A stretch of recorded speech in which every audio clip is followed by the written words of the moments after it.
Hello, my kings and queens. Welcome to Queen Talk. Okay, so today I'm going to be talking about drum roll. No, I'm just joking. I can't even make the sound. But I'll be talking about baby mom and baby dad etiquette. I think somebody had to talk about it. We can't just all assume out here. There has to be a discussion. So, sadly, with the way the society is, there is a lot of broken families. I have to start with self. I am in a broken family myself. So I think I'm speaking from I'm speaking from experience, I could say. So as I was saying, in the way this society is, there's a lot of broken families, and the goal here is to make sure that, if we decide to break up this family, that we are sure about it, and do it in a healthy way, because the goal here is that if you and I did lay down and create children, then they are the most important thing. It cannot be about you and I anymore. Even though, yes, it is about you and I, because you and I are the ones who created these children.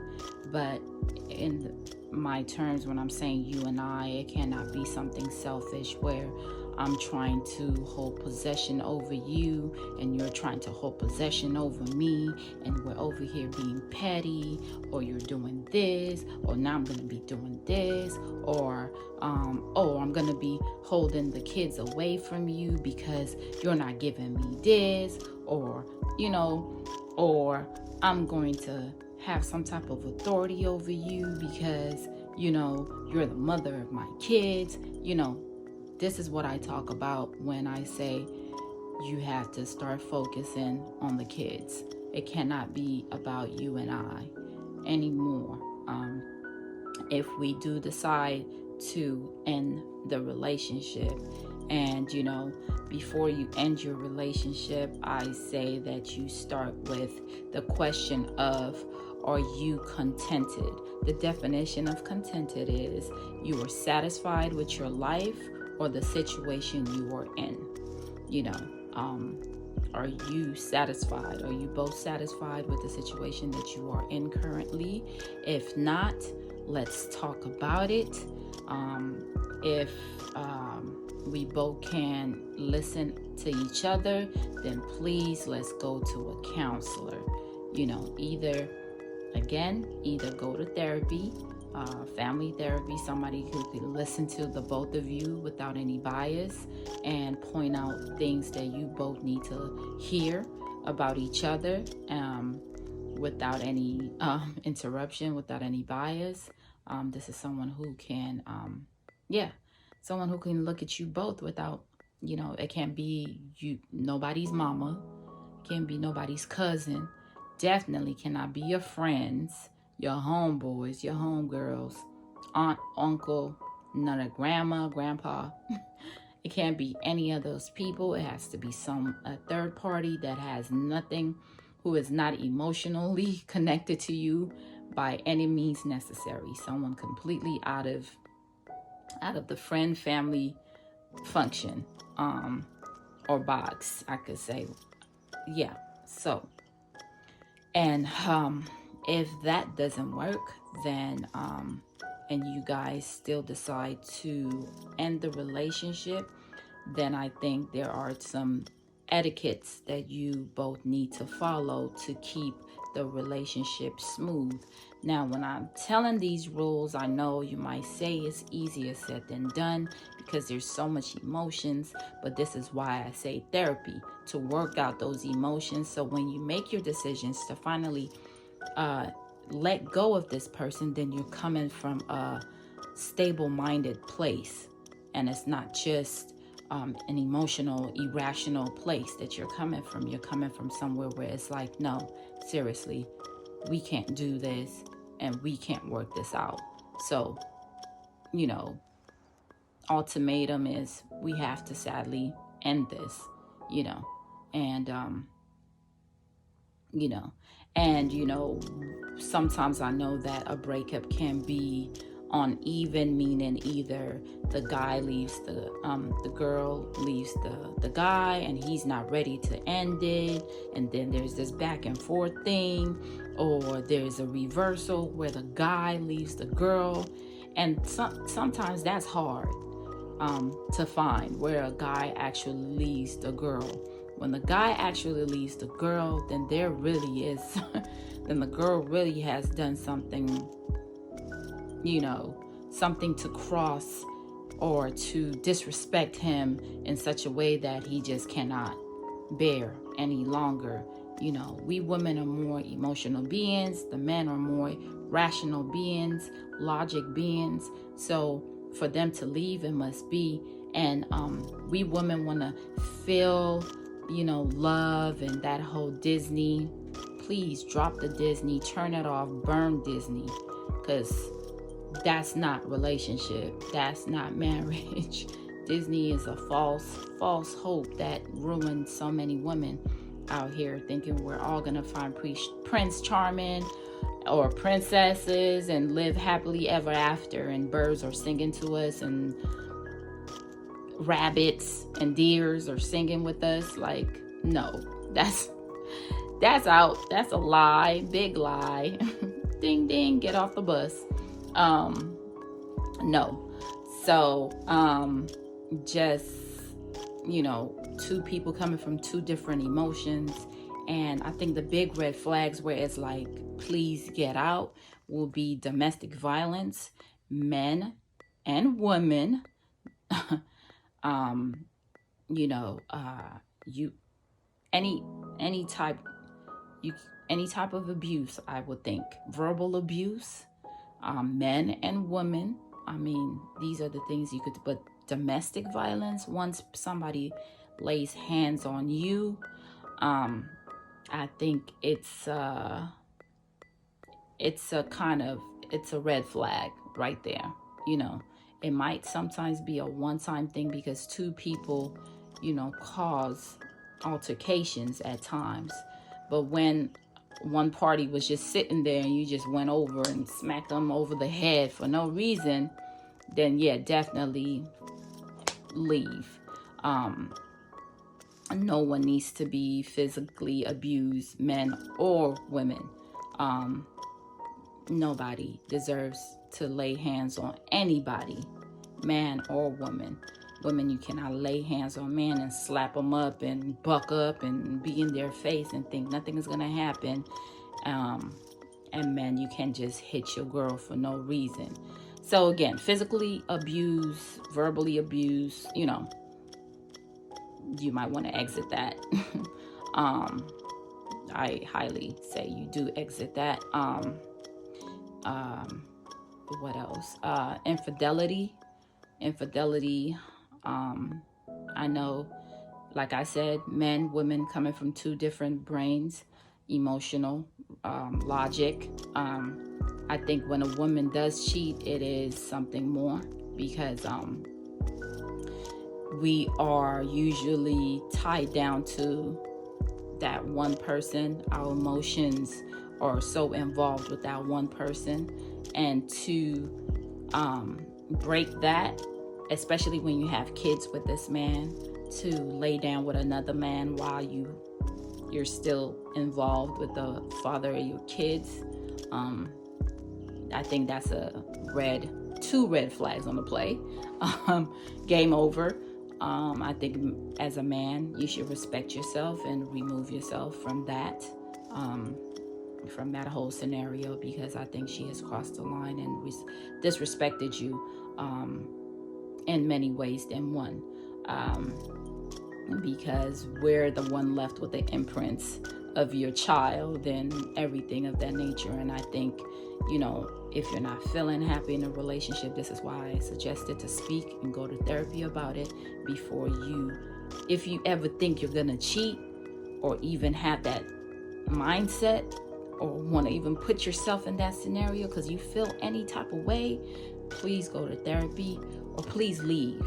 But women, you don't get back at a man by cheating on him. No, that's not how you do that. You hold on to your femininity and you leave. Hold on to your dignity and you leave. Or like I said, you try to work it out by communicating with him. If that doesn't work, go to a local counseling. Go to your local counseling. There are plenty of brothers and sisters out there ready to help. Go to that. There are some free ones. Go to that and try to work it out that way before anything. So again, domestic violence, any type of abuse verbally, gotta leave. Infidelity, especially from a woman, gotta leave.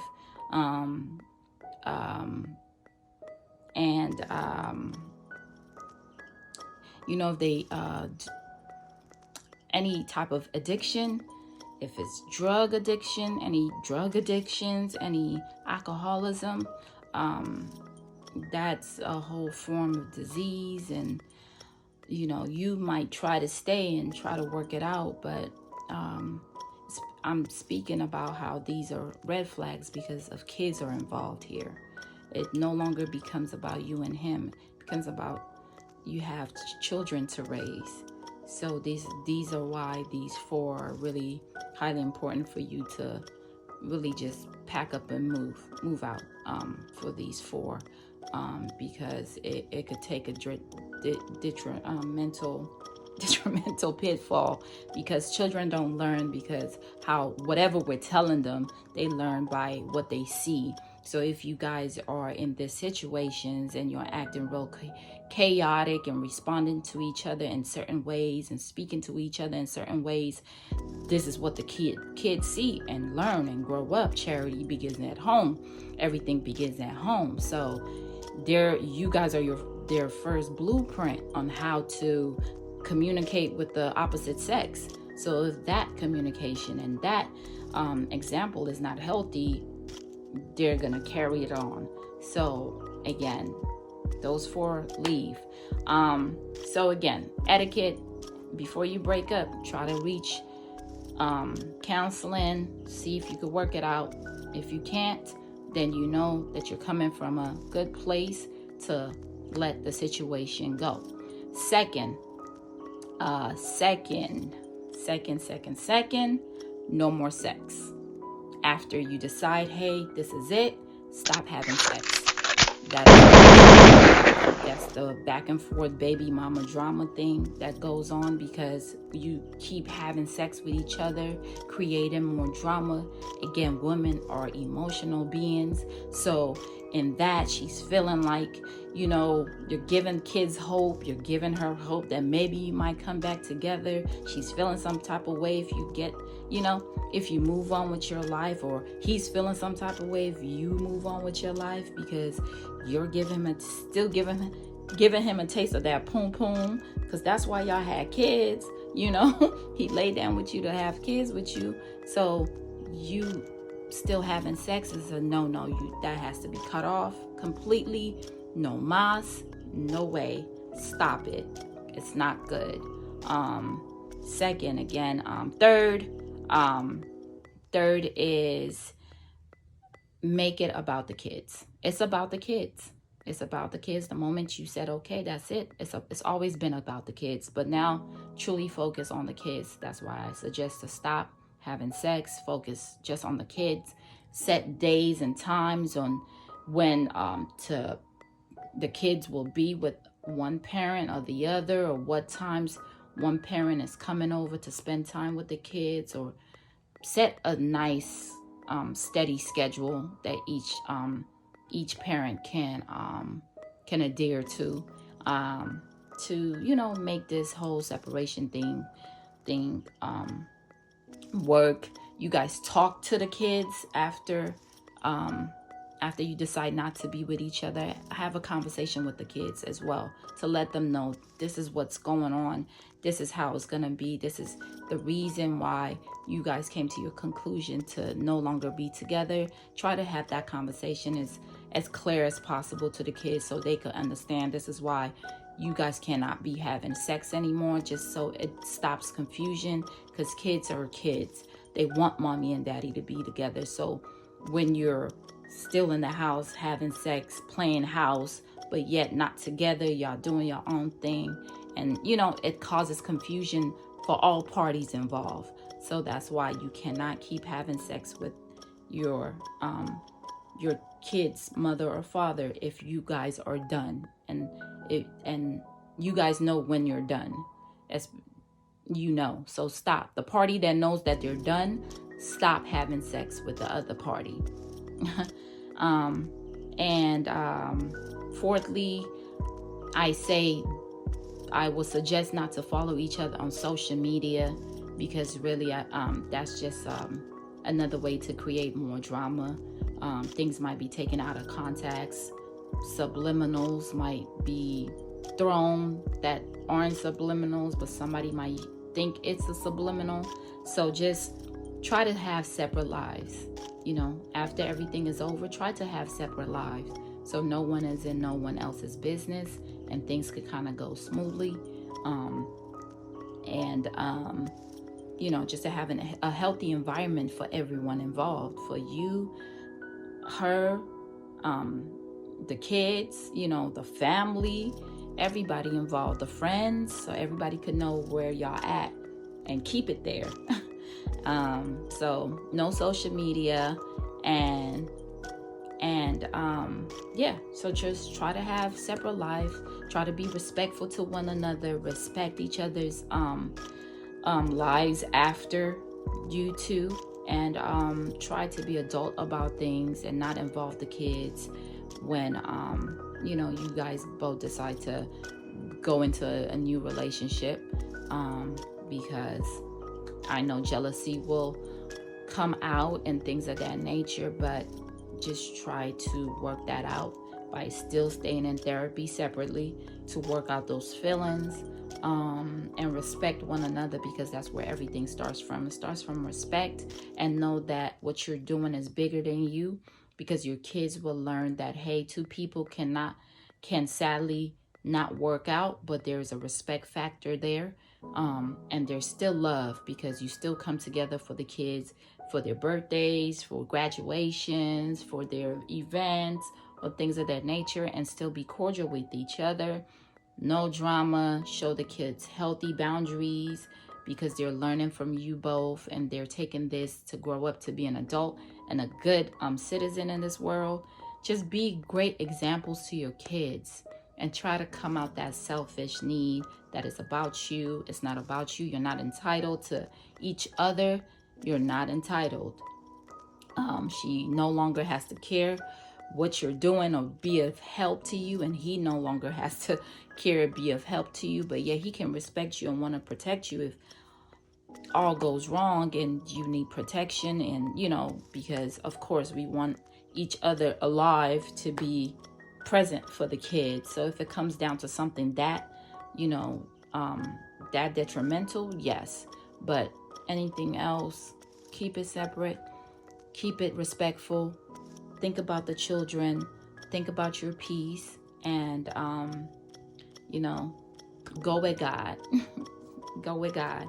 So that's all I have for the baby mama and baby dad etiquette. If you think I missed something or you want to add something, please, I welcome comments. Comment, let me know what you think. More ideas.